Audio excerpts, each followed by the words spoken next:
Hey, welcome in, golfers. What a Masters it was. Let's talk about it. It's the Hot Golf, episode 19. That's right. Greetings and welcome to the Tee Box. So actually, it's the official 19th hole of our Hot Golf podcast. Hot, as hopefully you know by now, stands for Heart of Texas, and that's golf in the heart of Texas. HOT, our focus, our ongoing 19th hole golf chat covering the latest happenings in golf in this area, the heart of Texas, around the great state, and of course, around the world, which the focus of the golf world was on Augusta National this past weekend. Show emanates from our home base here in Austin, Texas. I'm your number one Tee Box Barker, Erin Hogan, host of Game Time each weekday morning from 6 to 11 on 102.7 ESPN in Austin, Texas. Also, my playing partner, one of them this week and every week, is an avid golfer and fan of more than 50 years, playing out of Onion Creek Club. He's the also CEO and person in charge at the historic Callahan's General Store, nearly 50 years, an Austin legend, staple of the Austin community, still family owned and operated. Our third member, normally with us, a PGA Club professional, head of golf operations, City of Austin Golf, Steve Hammond, is taking some of that PTO, that paid time off from the city. He's off in Mexico somewhere enjoying the beach. We'll talk to Steve Hammond next week. He enjoyed the Masters, sent us some thoughts that he had, which we will talk about. But we needed to add a very special third playing partner today. And to do so, you see him there in the middle of your screen here on our Hot Golf podcast. Longtime friend of mine, former radio colleague. He is a fourth-generation Texan from San Antonio, played college baseball, if you can believe it, way back at Texas Christian University, also Ranger Junior College. We had time to get into some of those stories. He then went on for 25 years of service in the U.S. Army, primarily as a human intelligence officer. His career included a decade overseas, 3 years in the Kingdom of Morocco, international assignments on top of that. And he is now retired here in Austin, Texas. His final military posting was at the U.S. Military Academy at West Point. That'll lead into a conversation we're going to have about him and his daughter and Cameron Young on the golf tour, which will tell you something pretty amazing.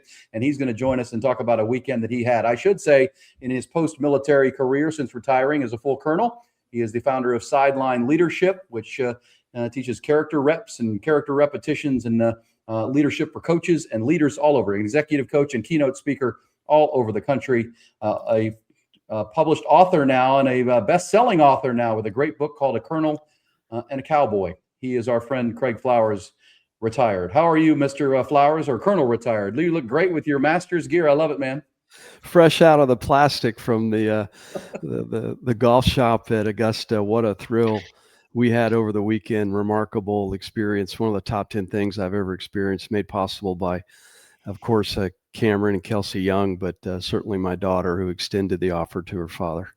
How about that? She's Daughter of the Year, right? Dad's Day is coming up. I mean, for our audience, you've been on the radio show. I do a couple times telling that story. But I guess while you were at West Point to wrap up your military career, distinguished military career, Cam Young's wife's daughter, Cam Young's wife was also there alongside one of your three daughters, who have become friends since middle school, correct? And they are friends to this day. And she's gone on to marry Cameron Young on the PGA Tour.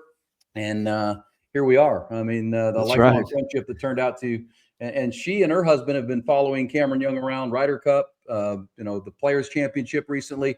They're longtime friends. This is a really, really cool story of kind of behind the ropes kind of conversation on our Hot Golf podcast. It sure is. Cameron Young's father-in-law is Colonel Delishan, and he's retired. He lives in El Paso now, and Colonel Delishan taught the same time that we were at the academy from 2002 to 2012. And Colonel Delishan taught in the Department of Law, and his daughter Kelsey went to the West Point Elementary School and junior high, and our middle daughter, they were very close friends and have stayed in touch. And so you're right, our son-in-law and our middle daughter have traveled with the Youngs periodically throughout the last few years, and have watched Cameron become the elite golfer that and champion that he is. And boy, we were pretty fired up to be my first rodeo at Augusta. My daughter and son-in-law had been there with the Youngs in the past, but it was simply unbelievable, and so excited to tell you about it, share some of the insights, my observations from the merch to the arrival to the security to, if you want to get into the food, we can, but the golf, of course, is, and we talk about the practice area and the champions practice area. It was an unbelievable weekend and just millimeters away from putting the green jacket on one of the greats, who is now number one in the FedEx Cup points that I saw this morning. Scotty is number 2, and I also saw in discussions, Charlie, that right now it's Scotty and Cameron Young in discussions for the President's Cup on September 22nd up in New Jersey. That's incredible. Cameron Young, and boy, he shot that sizzling 65 on Saturday after we were wondering if he was going to make the cut, and boy, did he ever, and played in the final pairing with Rory. What a treat, what a thrill. But Charlie, just as we, for our audience, you 25 years in the military, Colonel, you were special human intelligence. So when you walk into a new arena, you're taking in the whole thing differently than I think most of us would, as far as walking into Augusta and surveying everything. That's your job of 25 years, your mission. Make sure you know where all the exits are and what the entry points are and everything that goes with that. What was having not been there, but has watched it on television your whole life, what were your initial walk-in observations of what you saw as you walked up and went down Magnolia Lane there? Well, all of that training that I had the opportunity to be a part of, and then to operate with, it really can be a curse in sometimes, because it can be overwhelming at a place like that. This morning on the radio, I described Augusta as kind of the equivalent of the Sphere in Las Vegas. When you walk in there, it's in its own world. And with the 1,000 of patrons that are there, somebody like me, and there's plenty of others that have the same training that I have, you can really begin to scan and observe and pick up on the subtleties of not only the crowd movement, but the morale, the tone, the energy, all of the subtle details. And we're just talking about the crowd now. We're not talking about actually watching the players maneuver their way through this crowd up to the number 1 tee box, and then watch them deal with setbacks and success throughout a round of golf. And I'm, probably, perhaps uniquely qualified to pick up on some of those subtleties. And it kind of revealed itself in so many ways on so many tee boxes and on the greens. And my son-in-law always says, "Man, how did you notice that? How did you see that?" And my daughters have had to tolerate that their whole lives. They couldn't get away with much, but I'm glad to talk about however you want this to go. But Cameron Young was one of the most impressive performances, not only because he entered Saturday 8 strokes back, but was in danger of losing the cut. But when you think about what he said when he won the Players Championship just 2 weeks prior, he said, my goal is the goal that he wrote down and talked about with his father, David, was to be in contention on Sunday at the Masters. And so he did not play in the Houston Open, and wanted to let the right wrist, if you saw, he had he had his right wrist subtly taped for the Masters. And he was one of at least 3 players that had that right wrist taped. So he had already envisioned himself being there in the hunt Sunday at Augusta.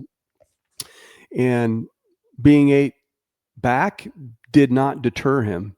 I think it was hole 15 when he hit it in the water and decided not to go up to the penalty area. Instead, had a rules official come out and said, "I'd like to hit another ball right here where I just hit that last one." And the rules official helped him place the ball. And then I'm guessing 120 yards, maybe 130. Charlie, you probably watched it. He darn near holed that shot for a par. He ended up bogeying that hole and then birdied the next par 3. So his amygdala, which is something that we manage very carefully, that part of the brain that's about the size of an acorn, that can easily get hijacked. And the term in behavioral science is called amygdala hijack. And in golf, in baseball, those are 2 sports where the amygdala is constantly being stacked with feedback. And when I say that, I mean, for us in the morning, when we get up in the morning, if we stub our toe and electricity went out, our coffee maker doesn't go off, the dog, threw up in the living room, we stepped in it, a number of setbacks, we can't find our car keys. For the average human, they just say this is going to be a bad day, but not for the elite. And when I talk about the elite, I'm talking about the top 4%. And the elite recognize that every one of those individual occurrences, the dog making a mess, stubbing your toe, the phone not being charged, they have nothing to do with one another. And they will actually give arm and hand signals at times when they're tired, fatigued, and hungry, which you can imagine, after 72 holes of golf or whatever it is, 60 holes of golf, you're probably tired, fatigued, and hungry. Although I saw Scotty carried a bunch of breakfast Sammys with him to the tee box. But they give arm and hand signals to one another. We call it stacking. Yeah. And they'll look at one another and go, hey, to a teammate and go, hey, careful here, you're stacking. Because eventually, for the average human, it can only tolerate so many stacks, and then the amygdala gets hijacked. And the cliche is the straw that breaks the camel's back. And that's when you end up losing control, losing your temper, and striking out, hopefully not physically, but certainly emotionally, oftentimes to someone you need in your life, a teammate, a family member, but not for the elite. The elite practice and train that amygdala stack, and then they have very effective techniques to ensure that their amygdala never gets hijacked and they continue on to accomplish their mission, which is a heck of a lot more than even winning a green jacket. But we saw some players who were unable to manage their amygdala like the elite, even though they're elite, physically talented professional golfers. And their amygdala got hijacked, and it unfortunately presented itself live on TV, and now they have to deal with those circumstances. I love working with leaders in industry, in sports, and helping them have great situational awareness, acute self-awareness, and then have the courage. The root word for courage is cœur, for heart. It's French, actually. Great situational awareness, elite self-awareness, and then have the courage, the heart, to behave the way 96% of humans on Earth are incapable of behaving. And it's pretty rare. So go ahead, Charley. The questions that I would have, or observations that I would have, with that information and kind of understanding of the physics, the neurophysics as well, that go into it, you begin to understand kind of how the athlete and the golfer athlete is dealing with all of that as a tournament progresses, or within a tournament as a round of golf progresses across, through 18 holes. And, it's fascinating at this Masters, because what we saw was, the resilience of, a case in point of number 15 for Cam Young, and how he recovered from dunking it, and then, almost dunking it again in the hole, dunking in the water and then in the hole. And then, you also see, as Rory McIlroy, no pun intended, but he roared out to, a huge lead after 2 rounds. And then what was competing with him over the next 2 days, as he was, trying to maintain and retain and hold on to, the lead that he had established, and to kind of continue to be better than the field on the golf course. I've always espoused the approach that while in golf, yes, you are competing I say you compete not so much against the other guy out there. Yes, you are, but you are competing against the golf course to be better than those guys that are out there. So the true challenge is the wind and the environment and the circumstances in the golf course. It's not really the other guy who's 6 under or 7 under or 3 under or whatever. Ultimately, it is, because you're keeping score, but nonetheless, the present challenge is the golf course, and how you are competing against the golf course better than anybody else. I've tried to teach that, to some people that I've had the opportunity to help along in some circumstances along the way. Subtle, but nonetheless. And then I think so. Rory showed it, his mettle and his ability to differentiate what you said were stacking, and how he was able to discard them and pick back up. I mean, he went from being, from leading to down by 2. And next thing you know, he's back up by 1, up by 2, and then scratching his way home on 18. Still, he hits a big slice on 18. And it's like, oh, Rory, you really can't do that now, can you? And yet between walking from the tee box to, the edge of the pine trees that are over there on the right of the 18th fairway, he somehow or another sorted it and said, okay, here's how we're going to finish this out, and I'm going to bring it home. And he did it. And so how did he do it? Nothing, and nothing's better than on 18, to have a 2-stroke lead at the Masters. I mean, we've seen so many guys. Ben Crenshaw in 95 went to 18 with a 2-shot lead. And yeah, he laid up in front. He was not going to take on any bunkers or anything. He put it exactly in a spot front right. He chipped up, was close enough so that he could put it close enough and tap it in and take the win. So, these guys, and then let's go to the other side of it without getting kind of too much, but it certainly presented themselves as dark moments, was Robert McIntyre exploding on 15. He didn't handle 15 quite as well as Cam Young did in the instance that you spoke of, Colonel Flowers.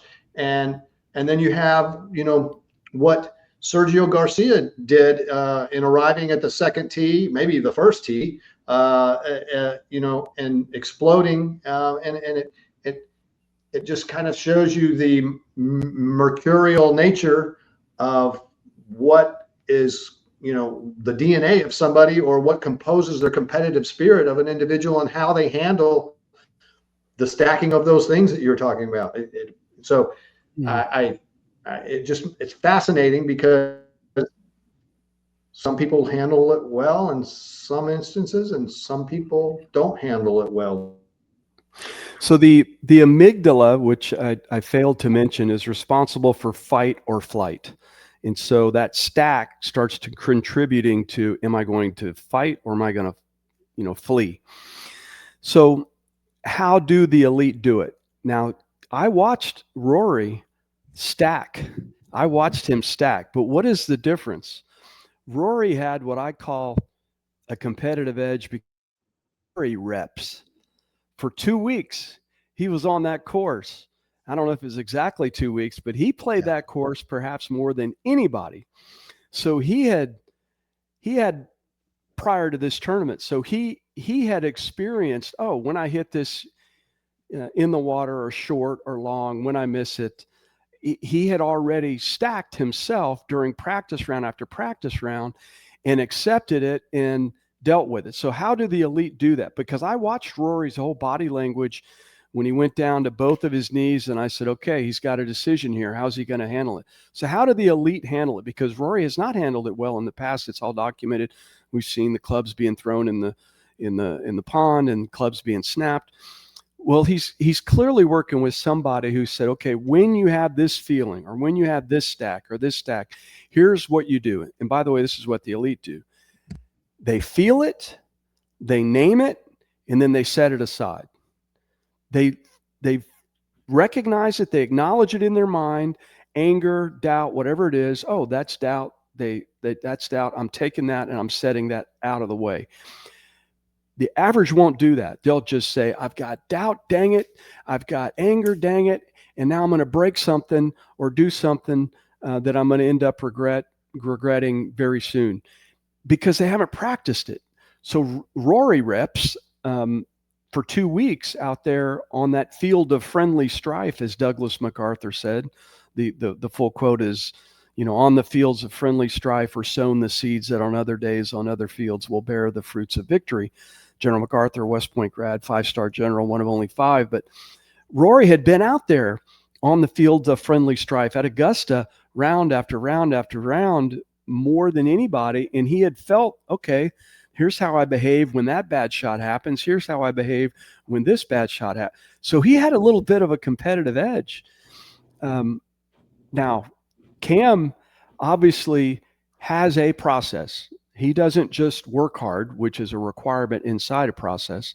But when you watch Cam Young putt, and that's the best place to see it, His process is exactly the same. And he trusts it. I don't need to break it all the way down, but even from the subtlety, if you go back and look, one of the things he does before he putts, you may have seen this, Charlie. He takes this left hand and takes the sleeve and tucks it under his arm, his short sleeve, before he putts. It's a subtle move, but if you see, he'll just quickly kind of just tuck it under there every time. And he does a certain thing with the ball marker, but when he gets over the ball itself, it's one look back and he executes. And that is a grooved process that he has proven, this is how I'm going to be successful, along with the pause that Erin and I talked about last week.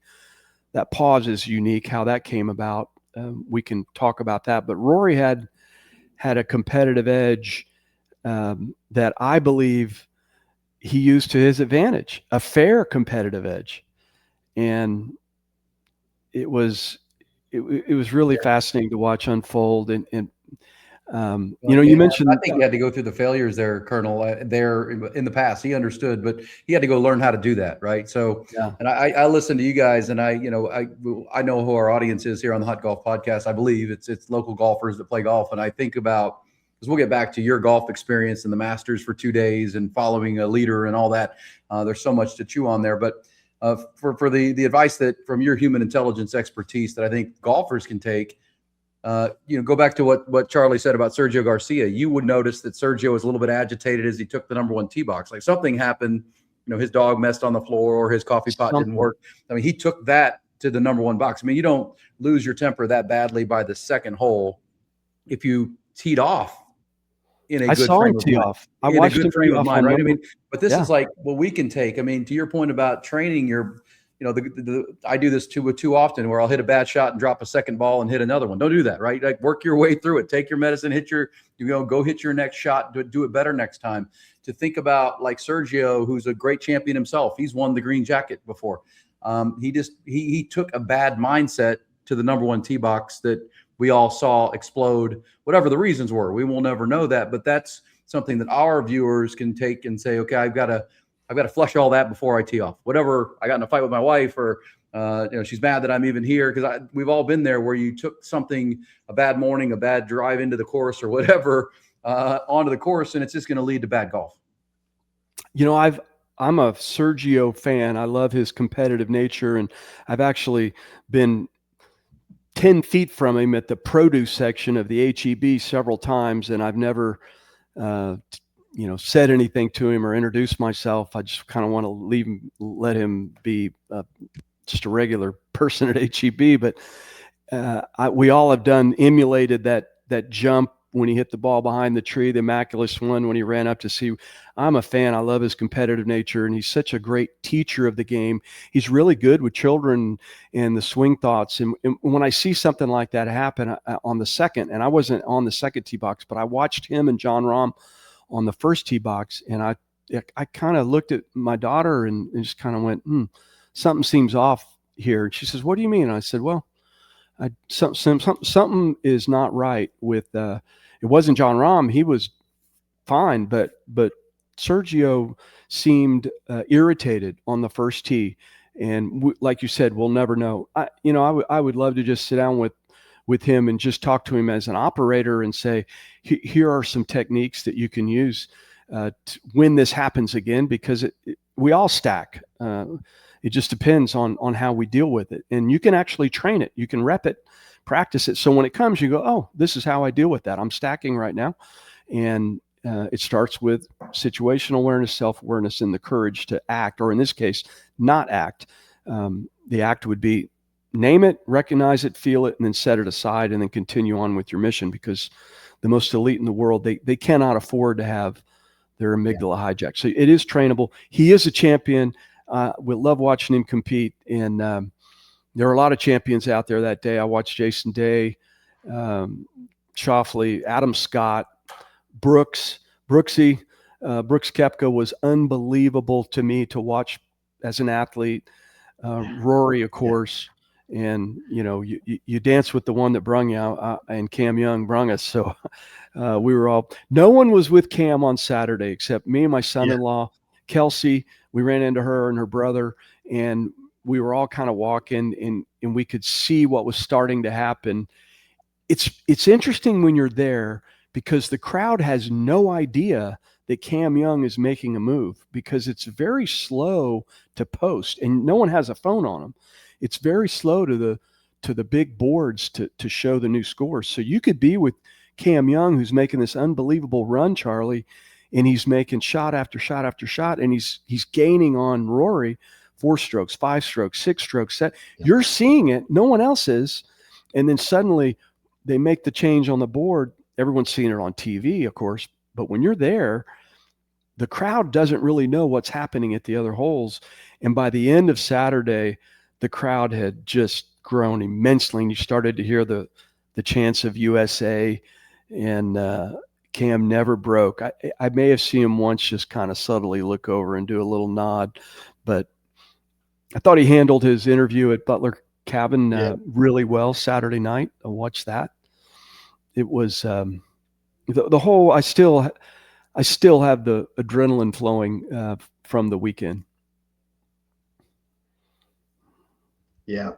You know, Erin and I talked about this on a program last week. I saw a quote from somebody somewhere along the way, and the quote was essentially, as far as live sporting events go across the globe, if you will, whether it's Super Bowl or you're going to a place that's unique, Disneyland or whatever, the only event or place in the world that anybody has found anybody to be 100% happy where their feet are is on the grass of Augusta National for the Masters, because you are there because you want to be there, not because you're taking your kids to go ride the little, or you're going to the Super Bowl with as a corporate sponsor, and you're bringing along a gaggle of customers or whatever it might be. When you're at the Masters, you are there because you want to be there. And so it's like got this holy ground that's a little bit cut above than any other sporting holy ground or anything like that. So I was fortunate years ago to be able to go, and I know exactly, or feel very strongly, I understand exactly what you're saying about, the kind of that it just doesn't leave you feeling. And you start to remember little things that, like, oh man, that was different. That was different. And it's such a wonderful place and experience. And they've done a remarkable job expanding kind of the reach of the magic of Augusta National with the Augusta National Women's Amateur Golf event that leads up to the Masters, with the kids, skills competition with the drive, chip, and putt. I got a couple stories about that as well that'll kind of bring smiles to your faces regarding that, because one of my family relatives was actually competing there this year among the kids. So it's fascinating, and there are just so many, not even lessons to be learned, just life to be absorbed in that process, isn't there? I'll tell you something that happened uniquely, Erin. I haven't told you this before. We were on hole number 9 on Saturday, and I don't think the TV cameras picked up on this, but it was really interesting. Day and Young are playing together. Young was longer most of the time, whoever he was playing with. I think Rory outdrove him a couple of times, but not too often. And Cameron was down hitting a second shot onto number 9, and we're up at the green. It bounced once or twice on the green and actually went in to the crowd. And we watched this happen. The TV, I'm told, said it hit a chair and came back out. That's not what happened. I saw this. It bounced and hit a person's leg who was sitting next to a member, and that person didn't realize it was a golf ball. He thought it was like a insect or something, and he swatted it with his hand and actually caught the ball dead center with his hand. And initially it looked like it was going to end up being a break for Cameron, and then the ball just kept rolling all the way back down on 9.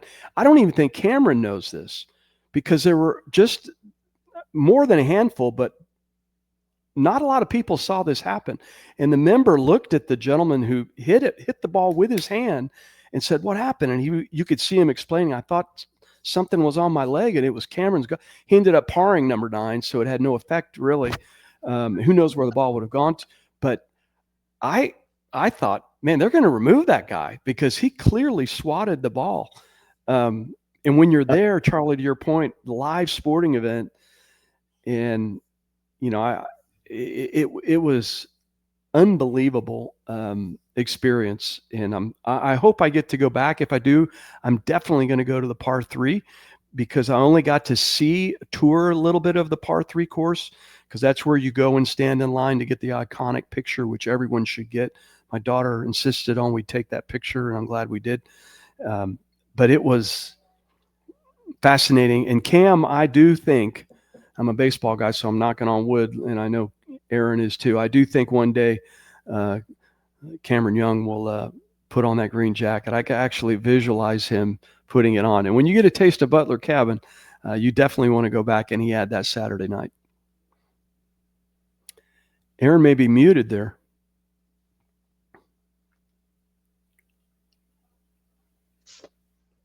We lost E. Yeah. Oh, sorry. He may have come unplugged. Sorry about that. We lost your sound there. Sorry about that. Craig Flowers with us here on Hot Golf. The Colonel retired, but you've been all over the world, and this was a new experience for you. Totally immersive. To Charlie's point about your feet are on the ground and everybody's in the same visual. You said something this morning that I took, like, I've not been. I'm hoping to make it at some point, but to Augusta. But everybody wants to be there, to the point where you're in a crowd of famous people. Usher's in the crowd, and Travis Kelce is in the crowd with you, and famous football coaches like Shane Beamer, and they're from South Carolina. They're all there, but there are no cell phones. No one's, I know your daughter and your son-in-law were at the Ryder Cup, which is a totally different environment where you got a bunch of drunk hooligans and they're yelling and they're screaming, and it's whereas if you have an intoxicated person at Augusta, they get kind of ostracized, or where everyone just wants to enjoy the golf, enjoy what they're there for, and there's no cell phones. There's a lot of polite talking and conversation. There's very few places probably on the planet, Colonel, and you've lived all over the world, that are like that for that extended amount of time, where there's kind of a communal experience where everyone is there for one reason, not whether they're a CEO of a company or a football Hall of Famer or you, a retired colonel. You're all there for the same reason, and you're just there to enjoy it. It did not matter didn't matter who you were. I mean, whether you flew in on a jet or you took an Uber to the course, it did not matter. You're standing next to patrons. Everyone is an equal patron there. And if you come in there to big league it, you're going to be ignored even further. And if you come in there and act silly or foolish and don't comply, people will actually distance themselves from you, which exposes your bad behavior, and you are quickly removed. And that's the one. I saw one individual that had a few too many domestic beers, I'm going to say, I don't know. And they were, people were they just got away from him. It was like vinegar and water, man, just boom, get away from that guy. Sure enough, he got asked to leave. I saw one hat on backwards in the merch line, and that was policed up in a heartbeat. And that guy, the fear of God was put into him, and he turned that hat around quicker than I've ever seen. He almost spun his head around in the hat to get it right. But it was just so special. Hard to put into words. I knew it was that way. On hole number 1, you hit your tee shot, and then it's about a 50-foot walk straight downhill. There are 2 holes where you actually have patrons that are below the tee box. They're actually in the fairway. They're below the tee box. Yeah. You can't see them on TV. And it just looks number like 6, the par 3. Yeah. They're there. People are right over that hill. And you're looking at this thing play out, and it's stunning. The training, the practice, the precision of the service. And I mean, you go into the bathrooms, there's a gentleman standing there, and he says, sitting or standing, sir? I mean, there you go. who gets that? Sitting or standing? And I've never had that question asked to me before. And who would have thought? I didn't Yeah. say that on the radio, but Yeah. it was like, wow, Yeah. that's an excellent question. Yeah. I mean, everything is built on efficiency, and even in the golf shop, everything is numbered. You walk up to the counter, pleasant. It's like it being at Willy Wonka's chocolate factory. Everyone's just pleasant and saying, yeah, give me 2 36s, 122, a 19, and a 4, all in large. There was one father there that was funny. He had 3 daughters like me, and he said he was just going from counter to counter. Give me a large, medium, small, all in pink. Large, medium, small, all in pink. Yep. Yeah, you said you burst the budget a little bit, Colonel, on that a little bit. You know that you could go for $17 at the concession stand, but the budget at the merch shop went a little above the plan. Yeah, I was planning on 600, 700. I had a list of about 6 or 7 things I needed to get, and Double. the first time, day one, was $1,800. Day 2 was an additional 800. Which, by the way, I have a great hack. So you go into the golf store, or golf shop, I guess they call it, and on day 1, you make your merch. You immediately come out. You make a hard left. Beautifully integrated with the whole system is the UPS. You ship all your stuff back. My stuff should arrive here in this office tomorrow.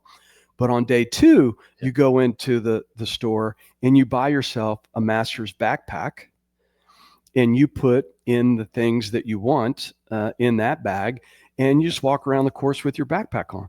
And that's your new carry-on. Bring on the airplane. Backpack. Yeah, it's great. I learned of another hack today as well, that what you do is the kids who played in the drive, chip, and putt contest wore their hats that they were, and their shirts that they wore to represent the part of the country that they were from.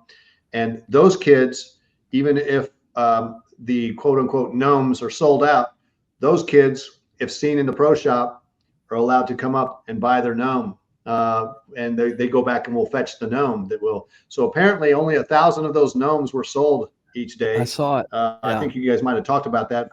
Yeah. And they're gone by 7:30 in the morning. So right. there was a discovery among the group that I was familiar with. And they said, yeah, you can get 1 gnome a day, and you can go into the pro shop and get it. And the kids, even after 7:30 in the morning, if the kids have the hat and the shirt on, they can get a gnome, or good for them. With them buying it for them. So if you care about getting a gnome, if you care, it's a 2-hour investment. You got to get up at 4:00, and depending on where you're staying, and you're going to be in line for 2 hours. And if that's the way you want to spend part of your time at the Masters, you're going to win. And the passes, I don't know if you know this. I really want Erin Hogan to go one day. Each pass is good for 2 exits and 2 entries. So you can do your stuff, go out to the car if you need to, if you don't want to ship it, and then you get to come right back in. So it's not no re-entry rule. You actually get 2 chances at it, which I was reminded of because we left one time, and there are some folks that are just outside the security line, and when they see people leaving, they ask if you want to sell your passes, because they know there's 1 good entry left on that pass. I never saw anybody sell their pass. I saw everyone was like, heck no, I'm keeping this, Johnny. This thing's staying with me. I'm keeping this gnome and this Johnny pass. This is not going anywhere. That is amazing. You also said the check in your phone process was very easy, about 90 seconds. You check your phone in. Then you get it back. They make that. I just love the machine of the Masters. Obviously, we don't see that, whether it's raking the pine straw up to the perfect length. I mean, it's all happening. We don't see it, but on the grounds, you got to see it up close for 2 days. And Craig Flowers with us here on the Hot Golf Podcast. Charley, while you were talking about Dawson, because we talked to Dawson Dial a couple weeks ago. Dawson was part of the drive, chip, and putt competition. Craig, you don't know this. When he was 11, he won the 10-11 group last year out of Austin, Texas. He won it. So now he's up to 12, 13, and he didn't win this year, but he got qualified back. A kid from Maynard, Texas, named Texas Terry. That's his actual name. He won it this year from Maynard, Texas, playing out of Shadow Glen, and they're buddies. And so they were there, but they got to go to the par 3 tournament that you want to do, that you saw the par 3 course, Colonel, on Saturday. How did Dawson report back that, because last year, when he won it, Craig, they got rained out. Monday got rained out, so they kind of missed out on some opportunities for a practice round to watch. So they got to go back to the and stay till Wednesday to see the par 3. How did Dawson and his dad report back on that, Charlie? Yeah, so after winning last year, you get one day to go watch a practice round, and not just winning, but after playing. So, but last year there was such poor weather that they didn't get a chance Monday, Tuesday, or Wednesday or the day that they picked. They were going to go Monday, and Monday's practice round got washed out, and then they were flying out of there and couldn't stay over for Tuesday or Wednesday. So the day they selected, they lost it. If you what they did is they gave those kids a rain check, and particularly if you were coming back and re-qualified again, you got an additional day this year. So what Dawson and his family and the group that went there to watch him compete, they picked as their this year day, they picked Monday, and then from last year they picked Wednesday, and then on Tuesday they went off to one of the nearby country clubs and played golf. So after Dawson was finished, and on Sunday, they stayed in and were able to kind of camp for another 3 days there. And so the result of that was on Monday, according to Dawson's dad, they all walked around the golf course, just walked Augusta National, and got plenty of that up down exercise you get at Augusta. It is a walk. Now, it is a beautiful walk, but it is a walk to see it all. And then on Wednesday, they decided to go back, and they were going to take in the par 3 tournament.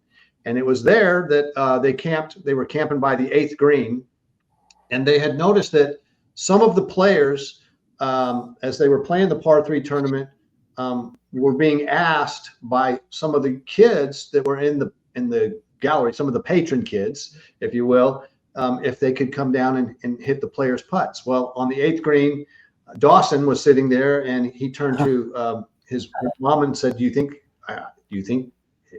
one of these guys will let me do it?" And she goes, "You'll never know if you don't ask." And so he asked Max Homa when Max came up to the green. He goes, "Max, can I hit your putt for you?" And all of the players understood that the kids in the same colored hats and same colored shirts are part of the drive, chip, and putt contest. And so he said, "Yeah, come on." He lifted the ropes up, and Dawson came on down, and he had a 15-foot putt that was going to break about 2 feet. And Dawson's dad told me today, he says he almost made it, but he got a high from Max. Max signs the ball, gives him the ball, and everyone just goes home, super, super happy. Now Dawson didn't get to defend. Texas Terry won, his good friend, but I think Dawson's disappointment probably lasted about an hour anyway. After the Sunday competition, but he got the Monday round out there. He got to watch all these guys that he's idolized for years. He's 12 years old, and he's just so immersed in golf. He's so clinical as well as just physical. The guy is really there, and he's got a special golf gift for a kid this age. And and the experience of the whole thing of the Masters Week, I think, you multiply this beyond, for all the kids that got to participate in that competition. They're only hitting 6 shots in that competition. Yeah. They're hitting 2 putts, 2 drives, and 2 chips. And the real benefit is all of those. They go to receptions where you have the membership of Augusta National meeting the kids. Leading up to their event, so you have Condoleezza Rice and you have former Masters champions who are all there. And they're taking, Rory was ironically, Rory was the designated kind of Masters past champion for the boys 12-13 group this year. So they all had a group photo with Rory McIlroy, and that was really for them this year. So it's just, they know how to grow the game the way they like project the game, into how they like to market the game and how they like to market the Masters. I think it's just a wonderful experience. And if anybody has a chance to be a supporter, a spectator, a participant, whatever it is in it, you get that chance, and you better just at the drop of a hat go. If you get that question, if someone makes the ask, Aaron, it's okay. Bye, Nadine. I'm on my way. Yeah. Exactly. And I'm so glad I did. And that one moment where our middle daughter reached out to me and said, "Dad, what are you doing the 9th through the 12th of April?"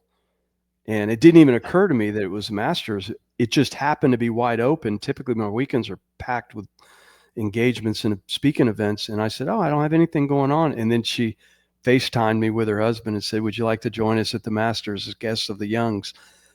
I nearly fell out of the truck. Yeah. And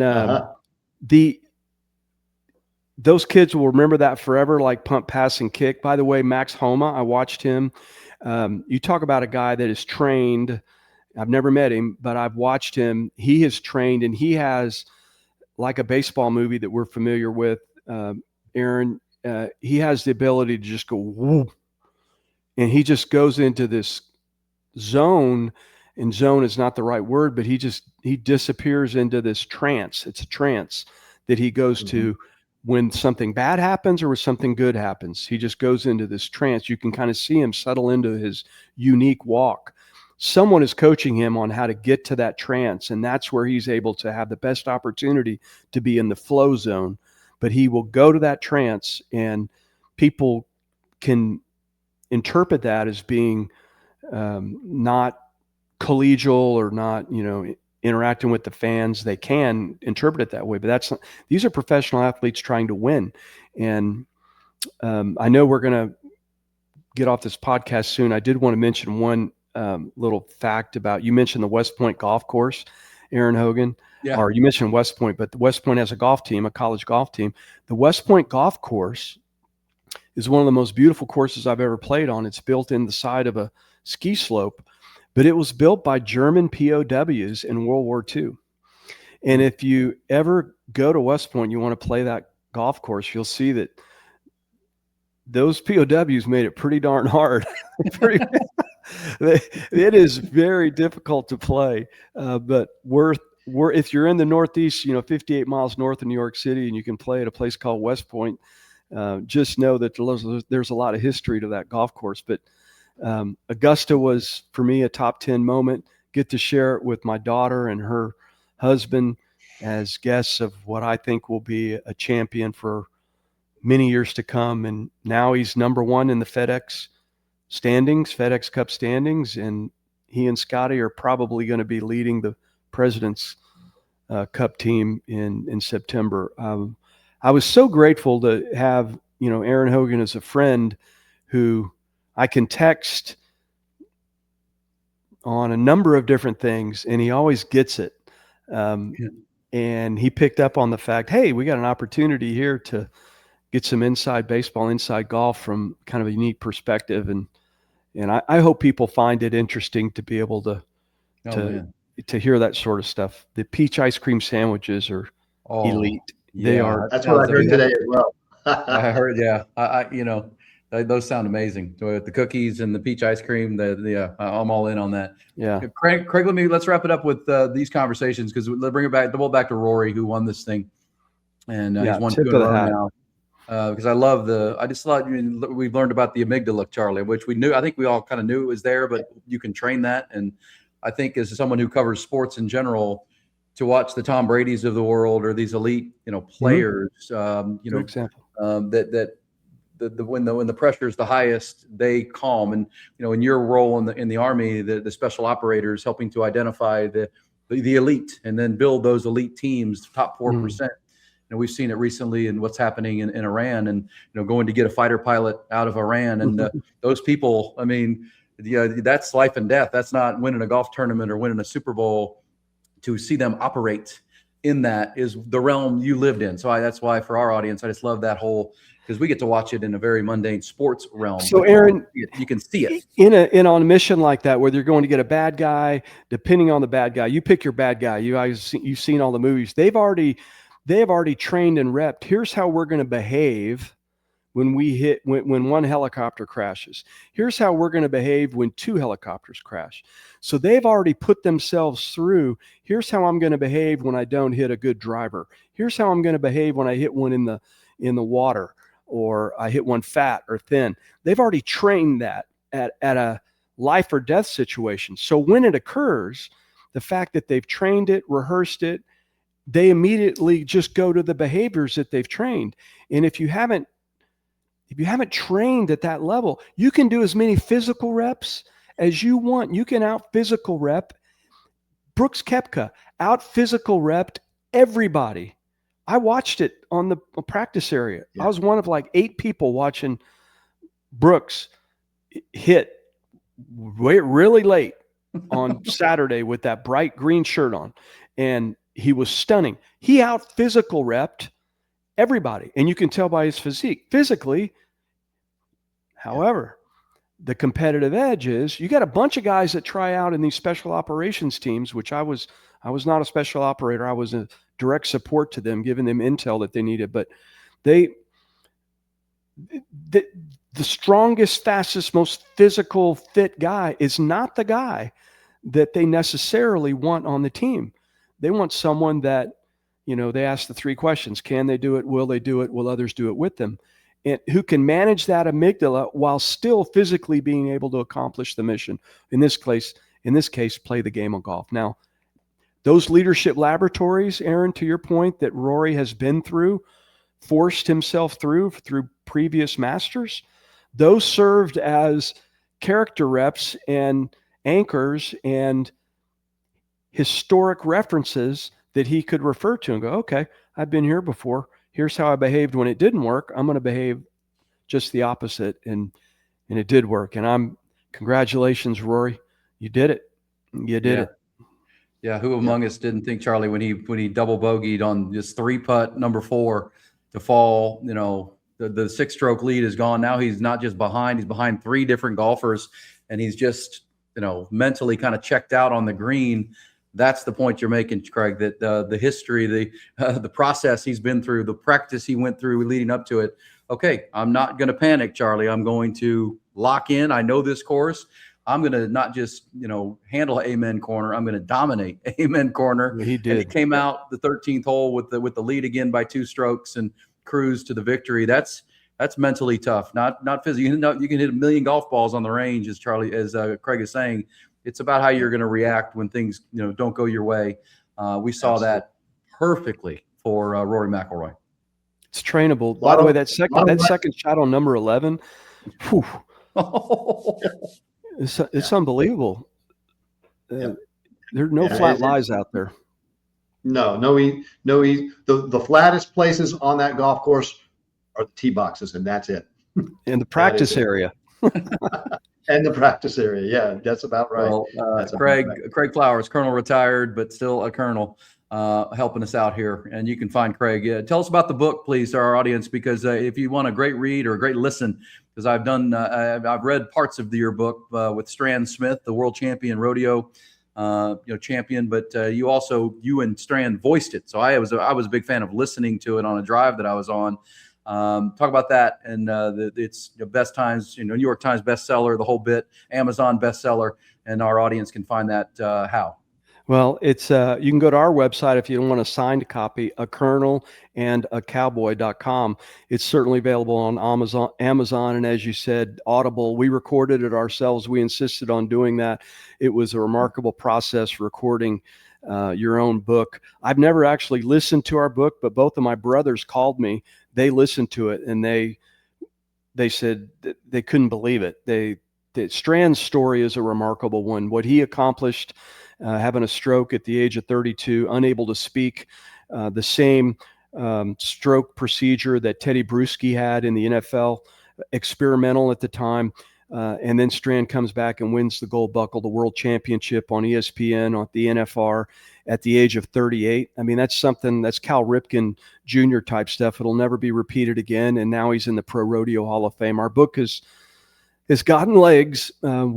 We feel very blessed and grateful that it's gotten legs across the nation. And Strand and I are travel around together many times a year and speak together about the book and how it came about. And we were just in Colorado last month speaking together. But it's about a 5-hour, 36-minute listen. If you're driving from Fort Worth to Lubbock, you got plenty of time.